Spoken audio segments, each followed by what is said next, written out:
Hi എല്ലാവർക്കും നമസ്കാരം. പുതിയൊരു വീഡിയോയിലേക്ക് എല്ലാവർക്കും സ്വാഗതം. ഇന്നത്തെ റെസിപ്പി വളരെ ഹെൽത്തി ആയിട്ടുള്ള ഒരു നാടൻ പലഹാരമാണ്. നേന്ത്രപ്പഴം വിളയിച്ചത് വളരെ ടേസ്റ്റിയാണ്. അതുപോലെ തന്നെ വളരെ ഈസി ആയിട്ടും ഇത് തയ്യാറാക്കിയെടുക്കാം. അപ്പോൾ എങ്ങനെയാണ് ഇത് തയ്യാറാക്കിയെടുക്കുന്നതെന്ന് നോക്കാം. ആദ്യം തന്നെ ഒരു പാൻ വെച്ച് ചൂടാക്കുക. അതിലേക്ക് 1 ടീസ്പൂൺ നെയ്യ് ഒഴിച്ചു കൊടുക്കാം. നെയ്യൊന്ന് നന്നായിട്ട് ചൂടായി വരുമ്പോൾ ഇതിൻ്റെ അകത്തിലേക്ക് നേന്ത്രപ്പഴം ചേർത്ത് കൊടുക്കാം. ഞാനിവിടെ 3 നേന്ത്രപ്പഴം ഇതുപോലെ ചെറുതായിട്ട് അരിഞ്ഞു വെച്ചിട്ടുണ്ട്. അതാണ് ചേർത്ത് കൊടുക്കുന്നത്.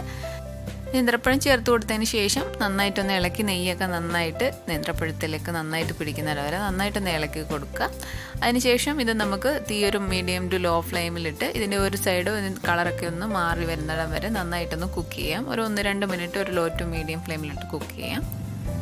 അതിനുശേഷം വീണ്ടും നന്നായിട്ടൊന്നുകൂടെ ഇളക്കി മറ്റേ സൈഡും കൂടെ നന്നായിട്ടൊന്ന് കുക്കായി വരണം. അപ്പോൾ ഇത് നന്നായിട്ടൊന്ന് കുക്കായി വരുമ്പം അതിൻ്റെ കളറൊക്കെ മാറി നല്ലൊരു മഞ്ഞ കളർ വരും. അതുവരെ നന്നായിട്ടൊന്ന് കുക്ക് ചെയ്തെടുക്കാം. അപ്പോൾ നമ്മൾ ഒത്തിരി പഴുത്ത നേന്ത്രപ്പഴമാണ് എടുക്കുന്നതെങ്കിൽ ഒത്തിരി നേരം കുക്ക് ചെയ്യരുത്, കാരണം അത് ഒത്തിരി അങ്ങ് കുഴഞ്ഞു പോകും. അതുകൊണ്ട് അതൊന്ന് ശ്രദ്ധിക്കുക. അപ്പോൾ അതിന് കുറച്ച് സമയം മതിയും അതൊന്ന് കുക്കായി വരാൻ. ഇതിപ്പോൾ 2 സൈഡ് നന്നായിട്ട് കുക്കായിട്ടുണ്ട്. തീ ഓഫ് ചെയ്ത് കൊടുക്കാം. ഇനി ഒരു പാൻ ചൂടാക്കി 2 ടീസ്പൂൺ നെയ്യ് ഒഴിച്ച് നന്നായിട്ട് ചൂടായി വരുമ്പോൾ അതിലേക്ക് കുറച്ച് കാഷ്യൂനട്ടും മുന്തിരിങ്ങയും കൂടെ ചേർത്ത് നമുക്ക് ഒന്ന് വറുത്തെടുക്കാം. അപ്പോൾ നമുക്ക് ഇഷ്ടം അനുസരിച്ച് കാഷ്യൂനട്ടും മുന്തിരിങ്ങയൊക്കെ ചേർത്ത് കൊടുക്കാം. അപ്പം കാഷ്യൂനട്ടൊന്ന് ചെറിയതായിട്ട് കളറ് മാറുമ്പോൾ ഇതിലേക്ക് കുറച്ച് മുന്തിരിങ്ങയും കൂടെ ചേർത്ത് നന്നായിട്ട് ഒന്നുകൂടെ ഒന്ന് ഫ്രൈ ചെയ്തെടുക്കണം. അപ്പോൾ മുന്തിരിങ്ങയൊക്കെ നന്നായിട്ടൊന്ന് വേർത്ത് വരും. അതുവരെ ഒന്ന് ഇളക്കി നന്നായിട്ടൊന്ന് ഫ്രൈ ചെയ്തെടുക്കാം. അതിനുശേഷം ഇതിൻ്റെ അകത്തിലേക്ക് 1/2 കപ്പ് തേങ്ങയും കൂടെ ചേർത്ത് നന്നായിട്ടൊന്ന് മിക്സ് ചെയ്തെടുക്കാം. അപ്പോൾ നെയ്യൊക്കെ ഒന്ന് നന്നായിട്ടൊന്ന് പിടിച്ച് വന്നാൽ മതി. ഒത്തിരി അങ്ങ് ഡ്രൈ ആയി പോകരുത്.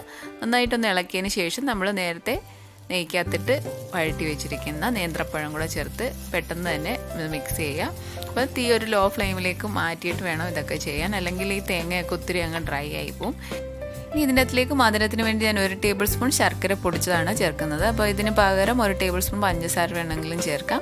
ഇനി ഫ്ലേവറിന് വേണ്ടി ഒരു 1/2 ടീസ്പൂൺ ഏലക്ക പൊടിച്ചതും കൂടെ ചേർത്തിട്ട് നന്നായിട്ടൊന്ന് മിക്സ് ചെയ്തെടുക്കാം. നമ്മൾ ഹെൽത്തി ആയിട്ടുള്ള ഓപ്ഷൻ ആയതുകൊണ്ടാണ് ശർക്കര പൊടിച്ചത് ചേർക്കുന്നത്. അപ്പോൾ അതിന് പകരം പഞ്ചസാര വേണമെങ്കിലും ചേർക്കാം.